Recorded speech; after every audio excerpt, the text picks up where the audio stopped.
More? Is that a little bit like great? Okay. Yeah, so just to say, really delighted to be here and to talk about the legacy of the 19th century in our theatre.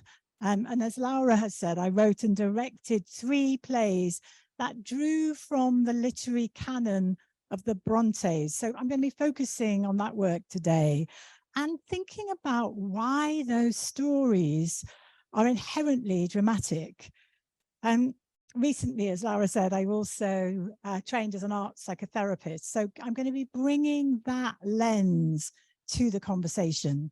And I'm going to start by letting you into a secret. I've actually never been to a conference before, so I don't really know what happens or what a keynote address looks like. But I'm going to remind us to start with that we're talking about theatre, about something live, visceral, embodied. So let's just take a moment to connect with our bodies. So I'm just going to ask you to either close your eyes or just lower your gaze to a soft focus and take a deep breath down into your belly.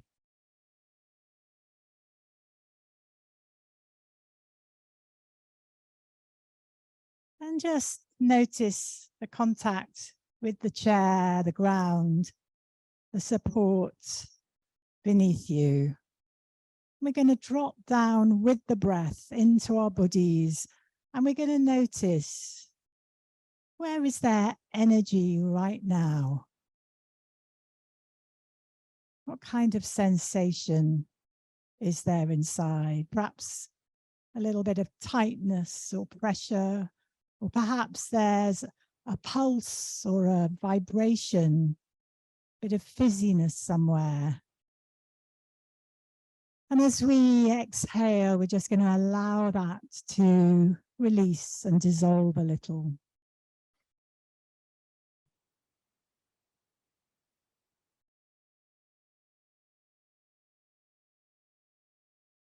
And then I'm going to ask you all now to put your hand on your heart. So now I'm going to see whether everybody can understand and whether everyone can hear me. Lovely. Maybe you can feel your heart beat, or perhaps there's just a warmth there. But perhaps it's your heart that has brought you here, that sense of discovery, of connection, of the power of human stories to move us and create meaning. And remember that for the women of the 19th century, then they were not allowed to meet as we are today. They weren't allowed to share ideas and to interrogate the past, to ask questions about our history and our shared legacy. It's quite a thought, isn't it? So let's just think of a moment from a 19th century inspired performance that stayed with you, or perhaps from a novel, those of you who are studying the literature. And just bring that moment to mind. And remember, if you were imagining it off the page or seeing it in a theatre, what you saw, heard, felt, and let it grow in your imagination and become vivid, as if it were happening now.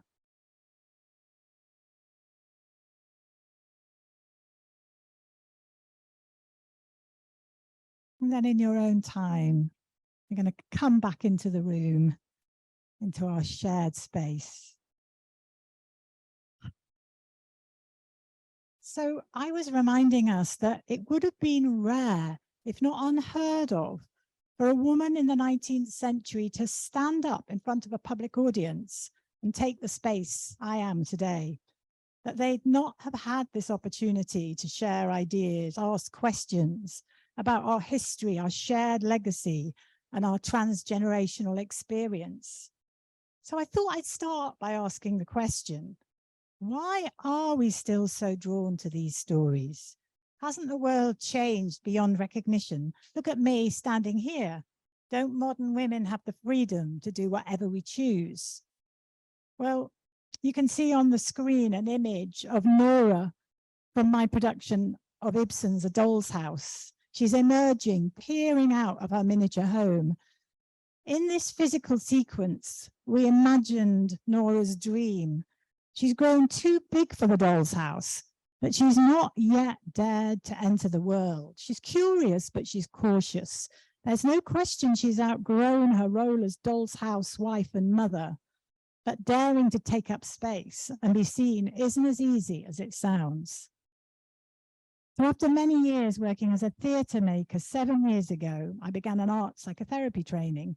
I've always been fascinated by finding a theatrical language to express the inner conflicts, contradictions, and complexities of human beings.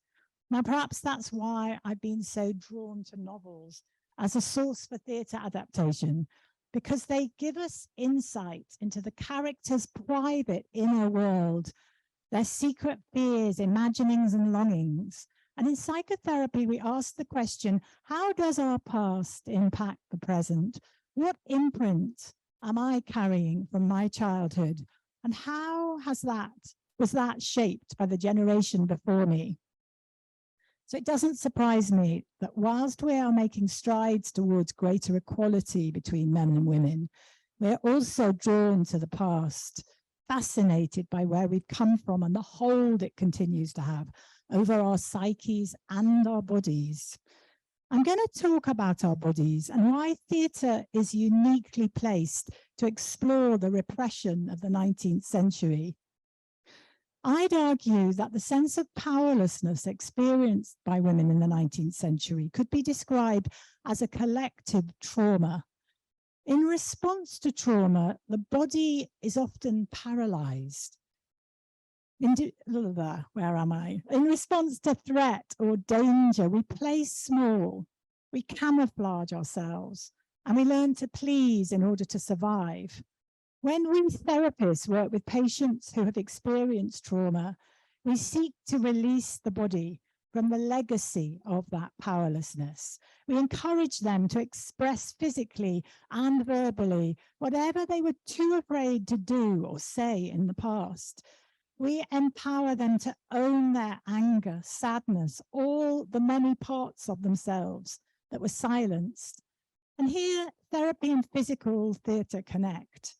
When together we witness the expression of something that was hidden or forbidden, we recognize these universal feelings and we experience a catharsis and a release.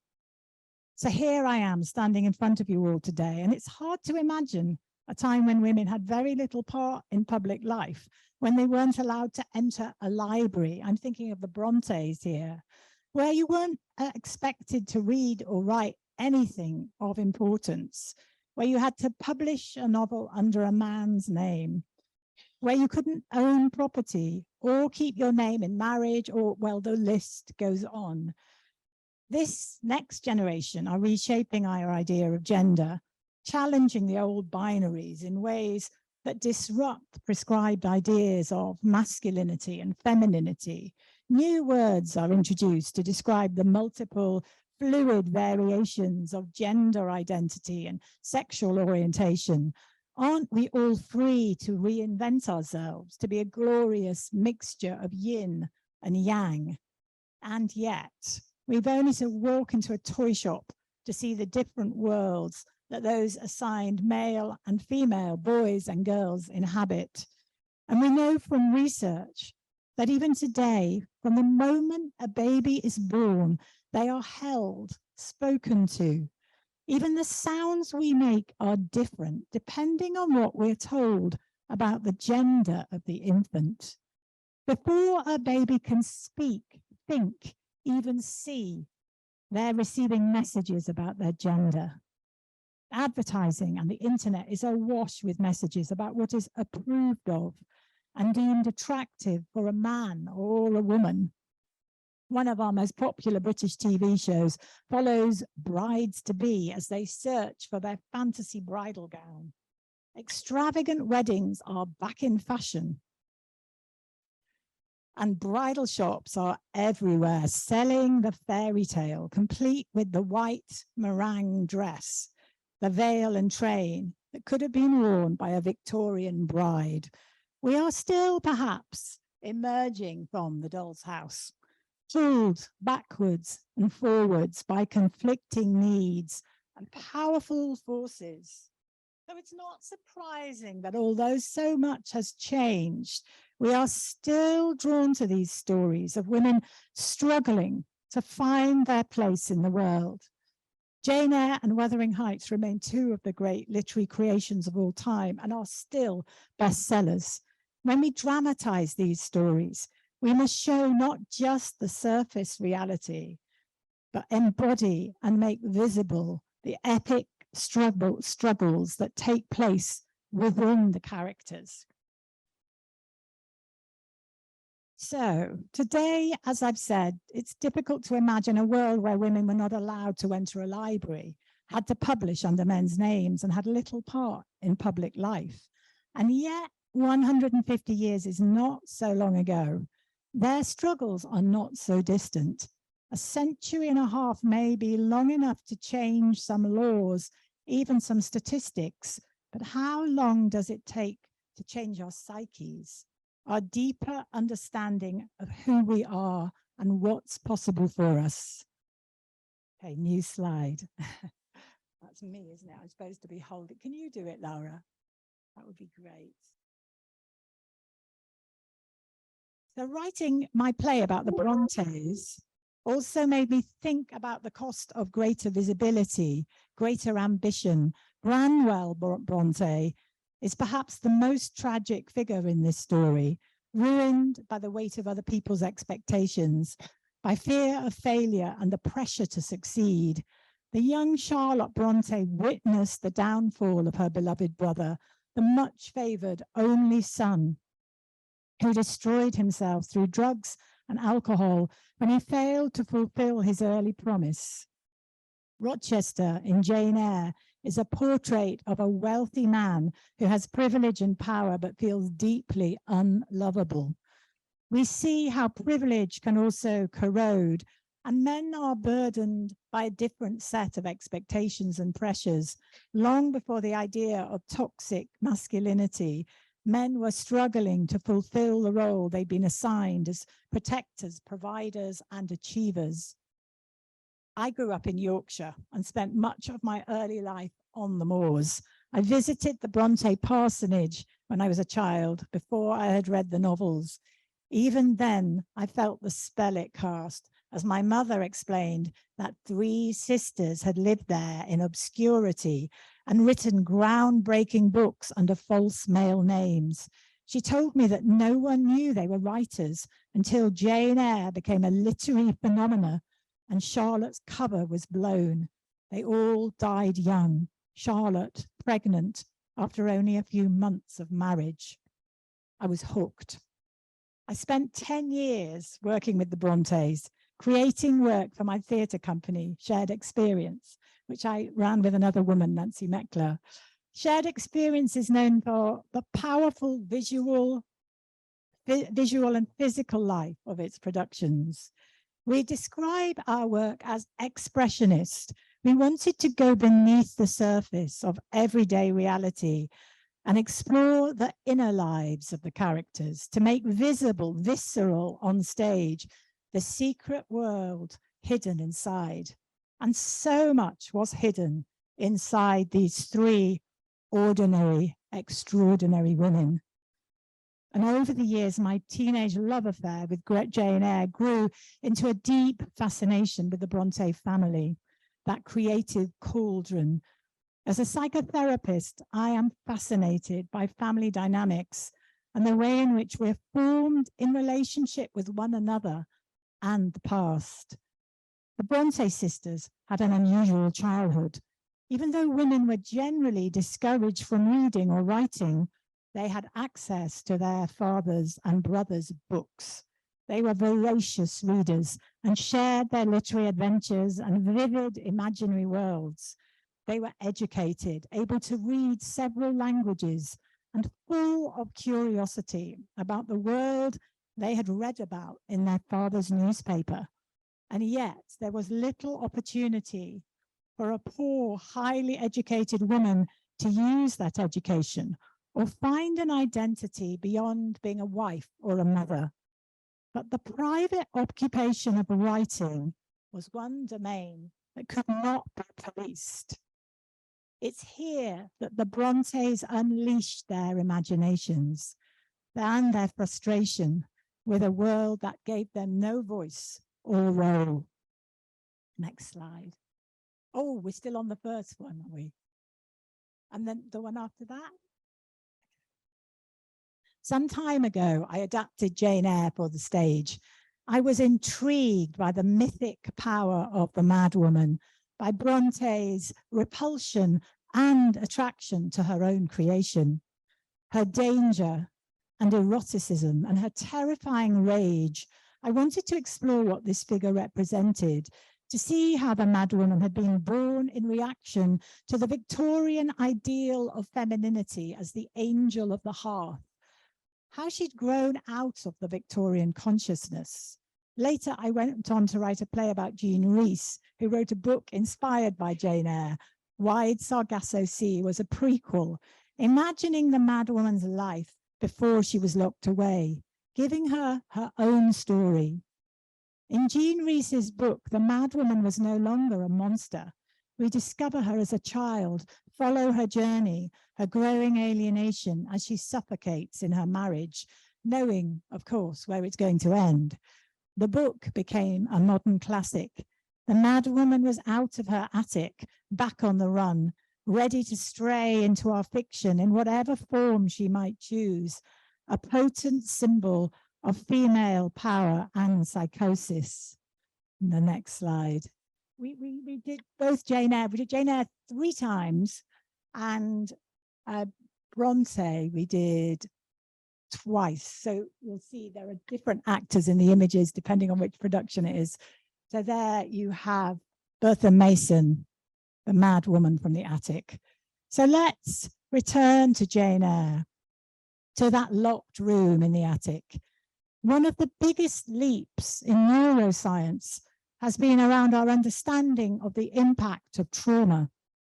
We know what happens to the brain when we experience an overwhelming feeling of powerlessness, when we fear annihilation, when we have no voice, when our core being is under threat. We understand how the autonomic nervous system reacts to trauma and how it embeds these survival mechanisms into our brain circuitry. And then how this is passed from generation to generation as these primitive states become deeply entrenched. If a woman had a fundamental lack of power in Victorian society, if fight or flight were not options, then freeze, fawn, and submit are the only ways to survive. Women must make themselves small, appealing, and unthreatening. I'm going to talk about Jane Eyre as a vivid example of a trauma story that captures the experience of being born female and therefore without power in a world that was designed for men. When Jane is locked in the Red Room for retaliating against relentless abuse from her male cousin, she's told by her aunt that it is only on condition of perfect stillness and submission that she will be released. Perfect stillness and submission, the ultimate loss of autonomy and control that defines the state of trauma. How then can Jane exist if she must submit to the Victorian model of femininity? So returning to Jane Eyre 15 years after I read it as a teenager, I found not the horror story that I remembered, but a psychological drama of the most powerful kind.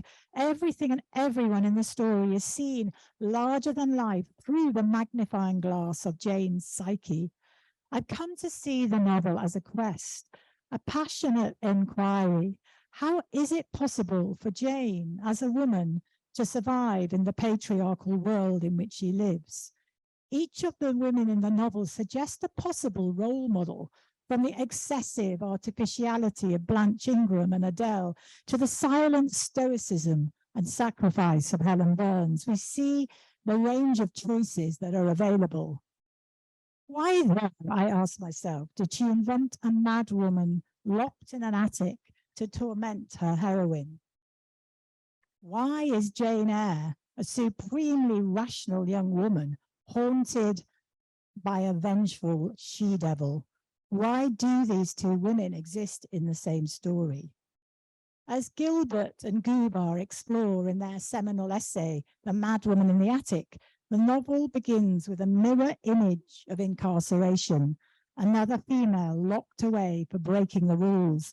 Jane Eyre is shut up in the Red Room when, after years of abuse from her cousin, her temper erupts. She loses control of herself in an attack of rage. Jane is told that God will strike her dead in the midst of one of her tantrums, and she's so terrified she loses consciousness. The message is clear. For a Victorian woman to express her passionate nature is to invite the severest of punishment. Jane must keep her fiery spirit locked away if she's to survive. Could it be that Jane and the madwoman are not, in fact, opposites? That, like all the most frightening ghosts, Bertha Mason exists not in the real world, but in Jane's imagination? In my production of Jane Eyre, Bertha is on stage in the attic throughout, restless, aroused, hovering over the action, threatening to erupt whenever Jane is stirred by unruly feelings and wayward desires. Bertha, in her locked room, physicalizes Jane's frustration, rage, longing, desire. She is the manifestation of Jane's forbidden, hidden inner life. Like Jane, like Bronte, is poor, obscure, and plain. And yet, hidden inside is a secret self, the huge imagination glimpsed in Jane's visionary paintings of foreign lands. Although Bronte spent most of her life in a remote Yorkshire village, she longed to overpass the horizon of her restricted existence. She wrote about imaginary lands in her childhood fiction. It's significant that Bertha is a foreigner. She comes from the land of Bronte's imagination, from a land of hot rain and hurricanes. She is both dangerous and exciting. She is passionate and sexual. She's angry and violent. She's the embodiment of everything that Jane, a Victorian woman, must never be. She is perhaps everything that Bronte feared in herself and longed to express. So what kind of person was Charlotte Bronte? Formidably intelligent, impatient, prone to depression, ambitious, willful, passionate by nature.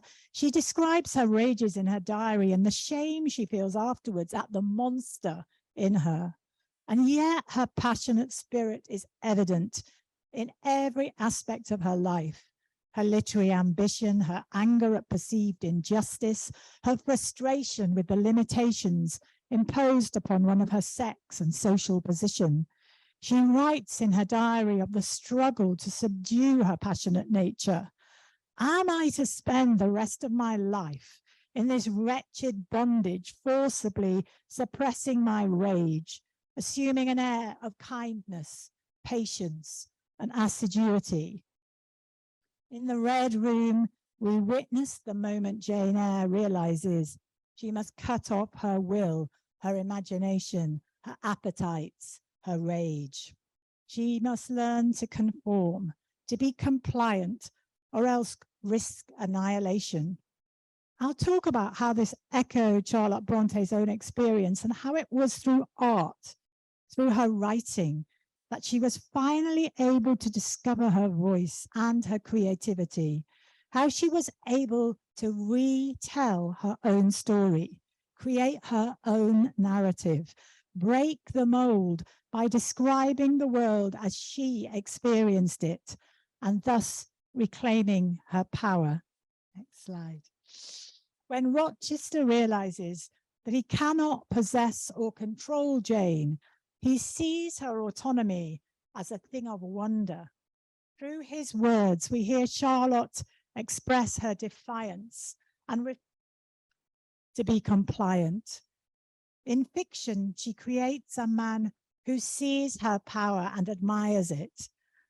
This is Rochester, I'm quoting now. I could bend her with my finger and thumb, but what good would it do if I bent, if I crushed her? Consider that ire. Consider the wild, free thing looking out of it, defying me. Whatever I do with its cage, I cannot get at it, the savage, the beautiful creature. Charlotte is imagining a man who might recognize and admire her independence, her free spirit, her fierce intelligence and individuality. Imagining a world where you can speak your truth and be loved for who you are. Next slide. In trauma work, we now know that the opportunity to speak out where we've been rendered silent and powerless is vital. Whilst the trauma of powerlessness remains, we're destined to live in its shadow, often repeating it or making ourselves small to avoid threat or danger. In Freud's words, a thing that has not been understood inevitably reappears like an unlaid ghost. It cannot rest until the mystery has been resolved and the spell is broken. So perhaps this explains why we must stage and restage the 19th century. To resolve the mystery, to understand your narrative is key to healing. It's here that the arts and theatre hold such potency. By finding a language, a voice to name and express the repressed feelings, we can begin to heal. Once our story can be told in our own words, made palpable, embodied, it can be shared and witnessed. When our inner experience is expressed and made visible, we can reclaim our narrative and reshape our understanding of who we are. Perhaps this explains why we need to stage and restage these stories as we uncover what was hidden beneath the surface, what was perhaps unspeakable, even unimaginable when they were first written.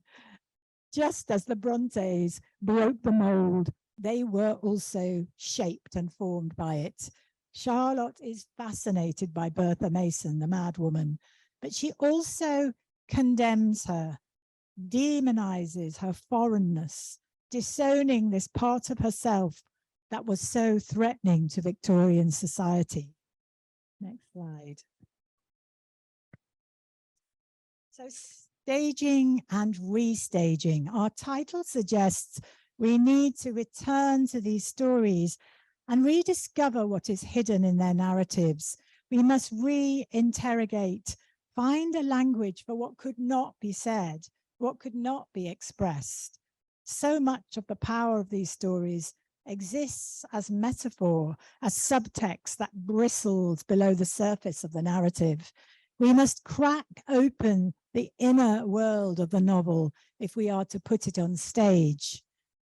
As I said, Shared Experience, my company, was known for the expressionist visual and physical life of its productions.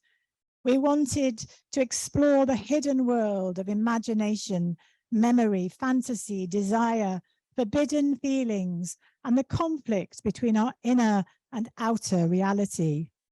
We wanted to make visible, to make palpable the character's internal world. I found a quote from Oscar Wilde yesterday. Our real life is often the life that we do not lead. Next slide. Perhaps that is particularly true for the women of the 19th century, a time when the wealth made from industrialization created a new emerging middle class. A sign of prosperity was a wife who didn't need to work. The notion of the angel of the hearth, of women as domestic creatures that adorned the home and provided a port in the storm, much like Nora in A Doll's House, for their world-weary husbands, the providers and protectors. So corsets and crinolines, they were designed to limit the body's movement and show that your wife was not expected to work, but to be a decoration, to lead a life of leisure and domesticity. And here we begin to think about the psychological concept of splitting, of the desire to idealize and denigrate, the virgin and the whore. Melanie Klein talks about the schizoid position and describes the process of projective identification, whereby unacceptable aspects of the self are split off and projected onto another. If women must be seen to be doll-like creatures who are endlessly kind, pure, selfless, and yielding, what of their shadow? What happens to the parts that are not allowed? Next slide. Jung talks about the tension of the opposites. He describes the shadow as the part of ourselves that must be hidden for fear of rejection. It's only when we recognize and own these hidden parts that we can become whole. When we read a good novel, we are allowed to enter the consciousness of the characters. We live inside their skin. We discover their darkest fears and longings, their internal conflicts, their secret inner world. So it's no accident that the 19th century stories we brought to the stage were those of women writers.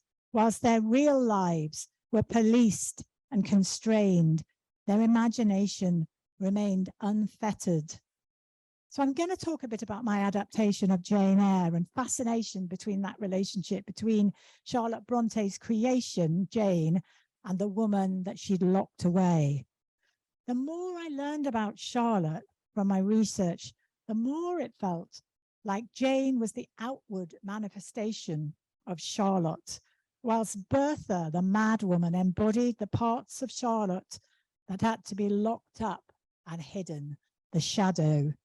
The adult Jane is controlled, contained, and rational, whilst the madwoman is out of control, driven by primitive feelings and forbidden desires. So I'm going to read a few words from Charlotte's diary, written not long before she wrote Jane Eyre. All three sisters had returned home after grueling experiences as governesses, the only profession available. Unable to find meaningful work or any purposeful role, the sisters have returned home to the remote Yorkshire parsonage where they grew up. And this is what she wrote. I can hardly tell you how life gets on here. There is not an event whatever to mark its progress. One day resembles another without the slightest distinctive mark. Time wears away. I shall soon be 30 and I have done nothing yet. I feel as if we were all buried alive here. I long to travel, to work, to live a life of action. And she wrote in her diary, such a vehement impatience, such a strong wish for wings, an urgent thirst to see, to know, to learn.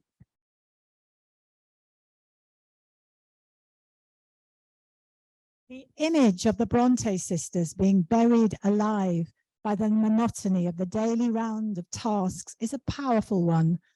It conjures up the trauma of powerlessness in the face of annihilating forces that threaten to suffocate, to erase the very life force within us. Clearly, their lives were dreary, uneventful, and repetitive, cooking, washing, cleaning, sewing, and yet, their inner lives were very different. As Charlotte wrote these words, she and her sisters were about to write some of the most groundbreaking fiction of all time. Next slide.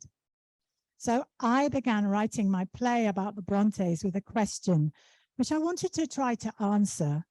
How was it possible that three spinsters, and I used that word knowingly, because to be an unmarried woman in the 19th century was to be a second-class citizen. So how was it possible that these three spinsters living alone on the Yorkshire moors with so little life experience and no sexual experience, as far as we know, wrote some of the most potent, passionate, even erotic literature of all time? How did this place, where Charlotte felt herself to be buried alive, become the petri dish where these impassioned novels were conceived. Perhaps you could argue that it was the very experience of dreariness and their frustration at the lack of opportunity that created their hunger for other lives, other worlds, other realities. Their voracious reading had opened a door to a world they were not allowed to enter. The only way to experience the life they were so starved of was to imagine it, to conjure it in their writing. Next slide. Amongst the exhibits at the Bronte Museum are a collection of miniature books, which they wrote as children, filled with tiny handwriting. I mean tiny, it's unreadable. Here we find their imaginary worlds, inspired by the real-life travelogues written in the back of their father's newspaper. The stories they wrote as children were to grow into tales of exotic foreign countries and great dynasties taking on a life of their own. By the time she was 10, Charlotte had decided she wanted to be a writer. It was not until later that the sisters discovered that their father had been unusual in educating his daughters and encouraging them to read. Next slide, please. When Charlotte was a young woman, she sent a letter to the poet laureate explaining her dream of becoming a writer and asking for some advice.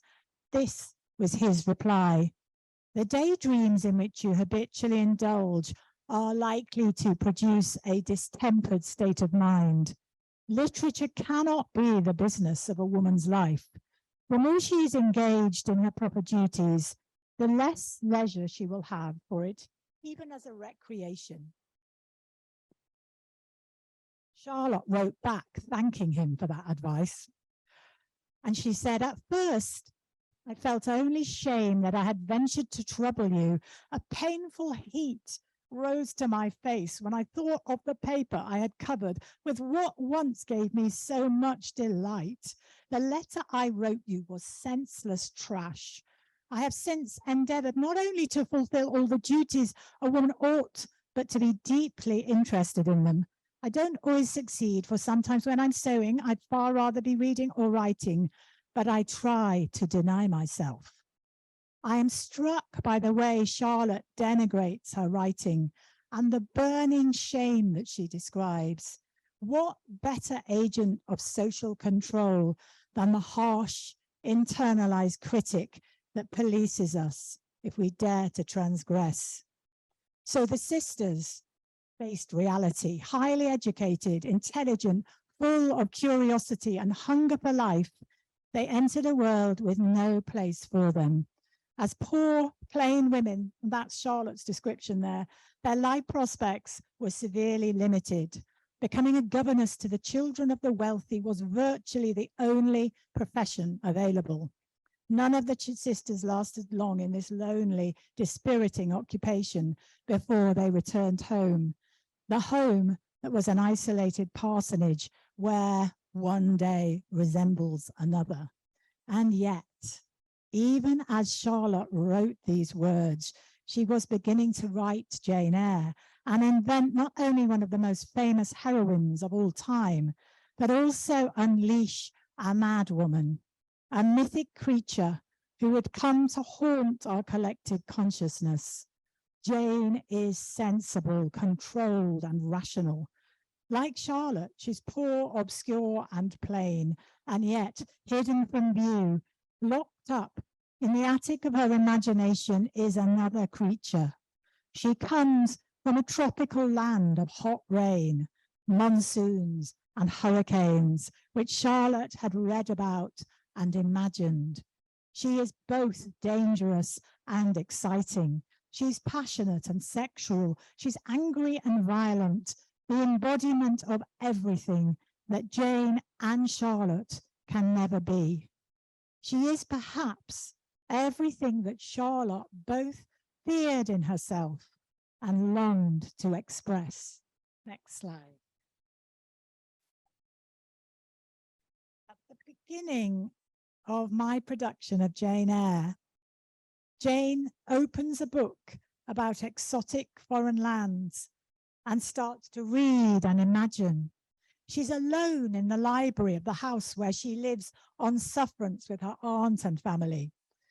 Books are her escape and her solace and fuel her secret inner world and imagination, much as they did for Charlotte and her siblings.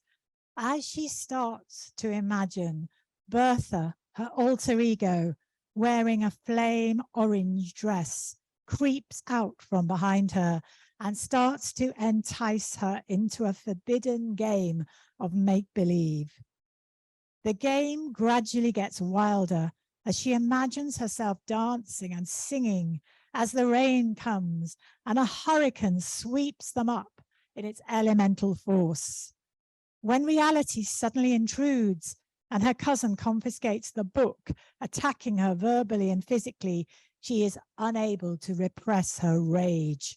In a fit of anger, we see Jane's fury unleashed on her cousin as both she and Bertha erupt, biting and kicking like wild animals. It takes several people to forcibly restrain them and drag them to the Red Room.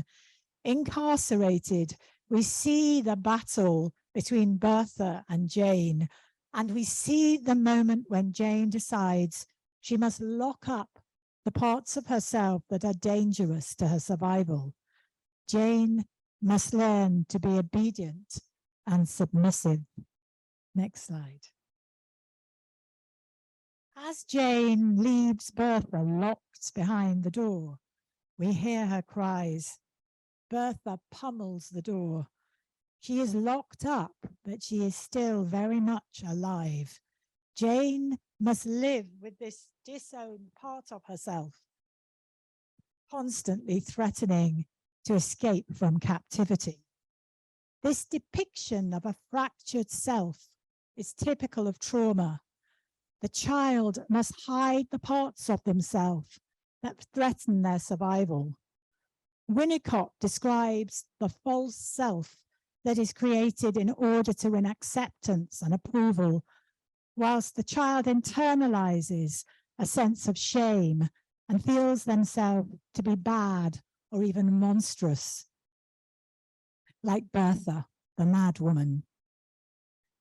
Theatre, like the novel, has the ability to capture both our internal and external realities, to make vivid, make palpable the visceral experience of emotion, and to explore the tension between what we feel and what we present to the world. For me, the task of adaptation is to depict both the outer reality and the hidden inner world of emotion, imagination, memory, and desire. The external lives of the Brontes were dreary, repetitive, uneventful, and yet their inner lives were the opposite. To be able to dramatize this collision of drab domesticity and soaring imagination, of powerful, forbidden feeling, to be able to see both the real and internal world at once was essential if we were to understand their story. In my production of Bronte, I decided that the house would be haunted by the fictional creations of its inhabitants. The characters from the novel come to life as they are born in the imaginations of the sisters. While they cook and clean and sew, there exists another world full of passion and fury, of imagination and infinite possibility. This is inherently theatrical material. Even though the sisters may never have seen a play, their writing pulses with drama. Artists have been drawn to their writing. Chekhov is said to have read the Brontes before writing The Three Sisters. Ibsen was influenced by them. The first time we produced Bronte, you may have noticed we had huge Bronte-inspired Paula Rego images that we painted on the walls of the house. Paula came into our rehearsals and drew. You can just make it out in the corner of that picture there. Our production took place in a rehearsal room with the props tables and lights clearly visible to the audience. The evening began with the actors already on stage in their modern sweatpants and trainers. As the audience enter, they begin to put on their rehearsal skirts and start to imagine their way into the characters and the world, just as actors do.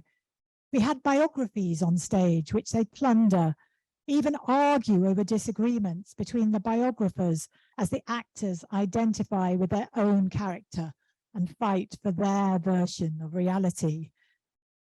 In this production, I decided to be completely transparent about the unreality of what we were watching. I wanted to acknowledge that we were just like anyone else who's read the novels and picks up the biographies and tries to imagine their way into the skin of these long dead women. There is no one truth or reality. There's only our attempt to imagine. I wanted to use that process of us imagining the Brontes to mirror the journey of them imagining their way into the heads of their fictional characters. After all, this is a story of make-believe, of the power of the imagination to transcend time and place and circumstance, to take us to places we cannot otherwise go. A rehearsal room feels like a great parallel to that. At the end of Jane Eyre, Bertha burns Thornfield, Rochester's stately home, to the ground, maiming him in the process. I decided to preempt the ending. Our set was the charred remains of a grand staircase with the derelict remnants of the attic room where Bertha was held captive, a precarious platform with a locked door. If houses in dreams are always a metaphor for the self, then we see the grandiose stately home of Thornfield, the facade or false self persona, burned to the ground, and the elemental, wild, untamed, fragile inner self laid bare.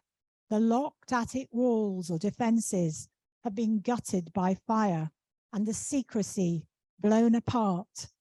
Thornfield, as a symbol of patriarchy, has been destroyed by its disowned, incarcerated shadow, the mad woman. Next slide.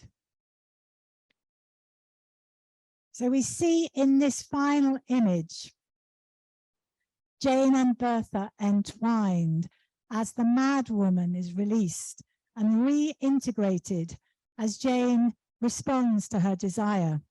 The fragmented self is whole again as she and Rochester accept one another in all their vulnerable complexity, the attic blown apart and their secrets revealed. Charlotte has rewritten her own narrative and imagined a world where this is possible and where healing can begin. So here we are nearly 200 years later, thinking of those sisters and their extraordinary legacy. I often wonder, what they'd think if they could be transported to our modern world. Would they be astonished to find that we're still plundering their novels like a treasure trove that never ceases to yield more riches? They would be surprised, no doubt, to see us here, men and women together, asking questions, seeking to understand our history, our psyches, our story, through imagining and reimagining, staging and restaging their stories. Okay, I'm going to hand over to some questions or reflections.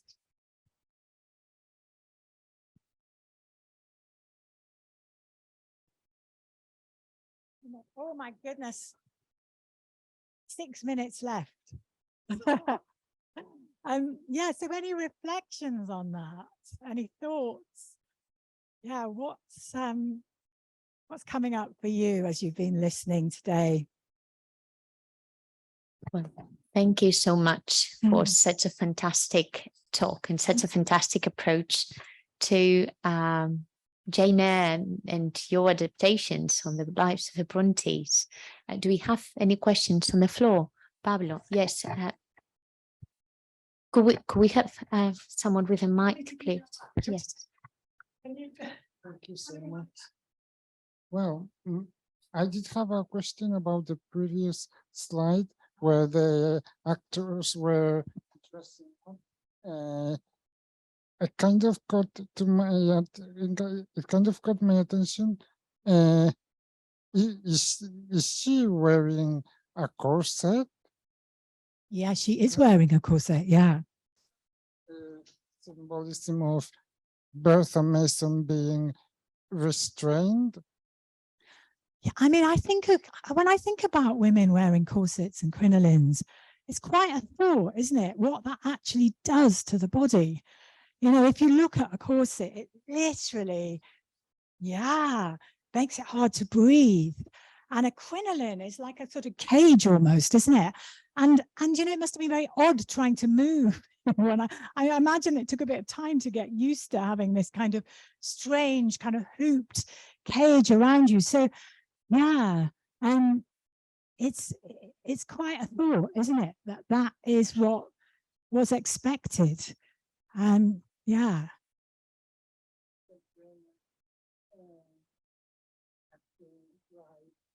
She's expected to, so she's restraining her alter ego, so that you know, so that she behaves. Yeah. Yeah. Yeah. Can people hear that? We're talking about. Yeah. Yeah, talking about the idea of yeah. Make a lot of justice to your magnificent explanation, because there's a lot to unpack. Yeah, there's a. Kind of what my Yeah. Yeah. Yeah. Yeah. I absolutely. There couldn't be a more potent sort of image, really, could there, of that constraint. So I'd agree with you that in that detail, somehow there's so much, isn't there, that tells us about what it must have been like to be a woman at that time. Thank you. Sorry, I think we've got another question on the floor. Okay. Yeah. Thank you very much for your enlightening paper presentation. I absolutely loved it. And then I explained last year precisely, I hope you remember. You don't remember Reese, the wire sarcasm? Gosh, we did that last year. But anyway, I was wondering, because I agree with you that it could be that Bertha was the representation of the subconscious of Jane's subconscious. But then what about Catherine in Wuthering Heights? Because she is passionate. I mean, there's nothing, I'd say there's nothing concealed or oppressive there, or she releases her nature. So what do you think about that? How come is that different? Wow. I mean, Wuthering Heights is such an extraordinary book, isn't it? I mean, I think I reread it not so very long ago, and the violence in it I still find shocking. And again, it's a trauma story, you know. Heathcliff is found on the quayside in Liverpool, abandoned, speaking, it says, gibberish. You know, he's a completely traumatized, abandoned child. And Catherine comes from a home that is also violent. And, you know, so you've got these two traumatized characters who then sort of manifest this very addictive but destructive relationship. So again, it's a trauma story, isn't it? That I think is born out of the trauma they experienced, the Bronte sisters. And I mean, golly, it's a long conversation, isn't it, to really talk about what Catherine, I mean, it represents and symbolizes, but she does that fascinating thing, doesn't she, of kind of crossing into another world.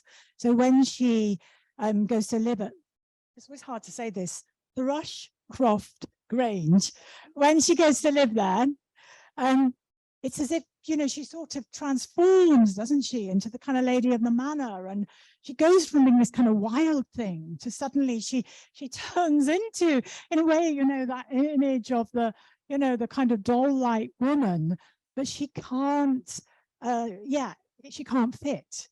And I mean, that's what's sort of wonderful about the novel, isn't it? We're watching this kind of monumental struggle, aren't we, between these sort of elemental forces, and then this sort of idea of what a Victorian woman ought to be. I mean, there's so much more to say about Wuthering Heights, but longer conversation. Do we have any other question on the floor? Yes. Hi.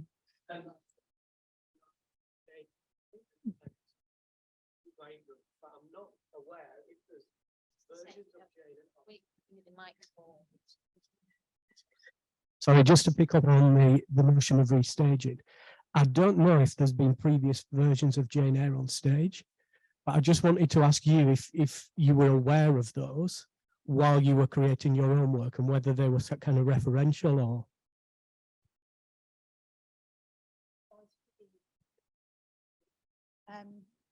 Yeah, so and that article by Gilbert and Gubar, The Mad Woman in the Attic, actually, that kind of, funny enough, someone told me about it before I read it, and I immediately started to have this idea that, yes, that would be really dramatic. And you have to find a way, I think, with an adaptation of a novel, of making the inner life palpable on stage. You know, that's what is at the heart of the novel. Otherwise, you just get the surface.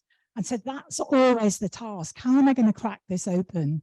You know, how am I going to find a way of making dramatic, giving us access to that inner world? So yeah, so I didn't have any other references. I'd never seen, I think there was a TV adaptation I'd seen, which wasn't great. So I didn't feel intimidated by, I just had the novel, which of course is just endlessly, you know, rich. And the more you read it, the more you find, you know, so that was my companion, just read it and reread it and reread it, and then think, I'm going to do, this is my version. I'm going to take it and I'm going to do with it, you know, what is it? How does it speak to me? What do I want to do with it? Could I continue with a question on your inspirations for the text? Because I noted that at some point you mentioned the idea of adaptation as not only the outer reality and the novel itself, but also the inner world of the characters.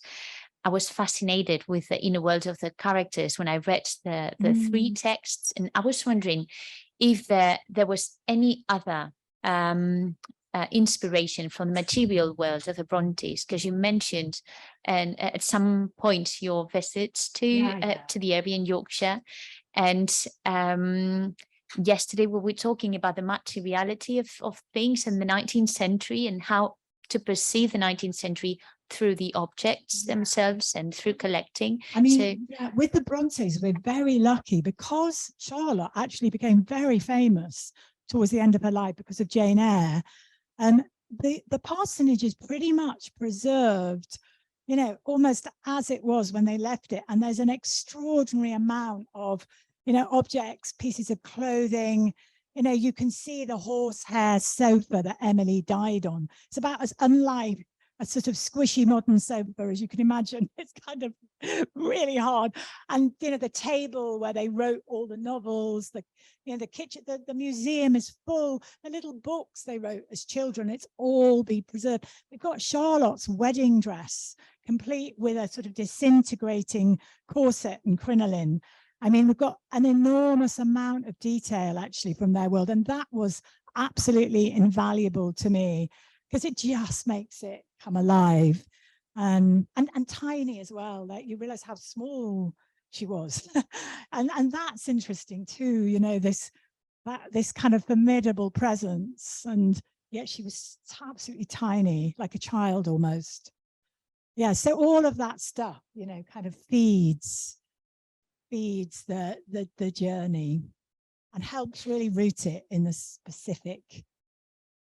I'm aware we're probably out of time, aren't we, Laura? I don't know. Let's have a couple of minutes Okay. more, and perhaps if we've got another question on the floor.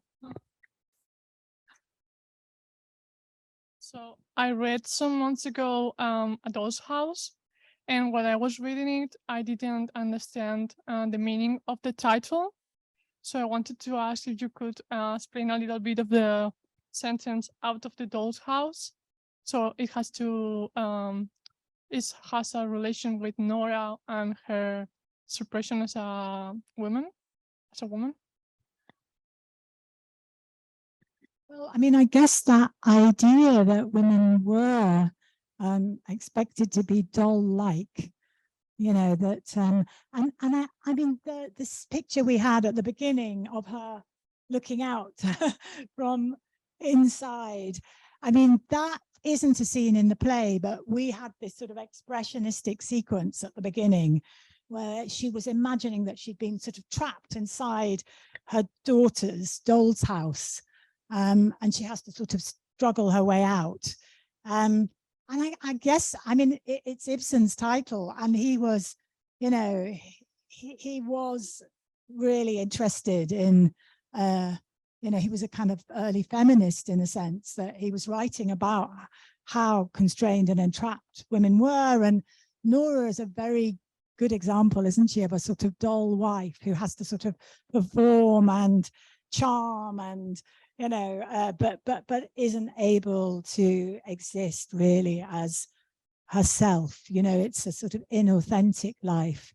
And you know, that when he first wrote it, of course, they had to change the ending because it was so shocking to people. You know, the idea that someone would write about a woman leaving their children, you know, so I can't remember how long it was, but for a while there was a different ending where she decides to stay, which gives us some idea, doesn't it, of yeah, how difficult it would be to break out of the doll's house, to become visible and find your voice. Okay, thank you very much. We are now actually running out of time. So please join me in thanking Polly for such a wonderful talk, and a big round of applause. My pleasure.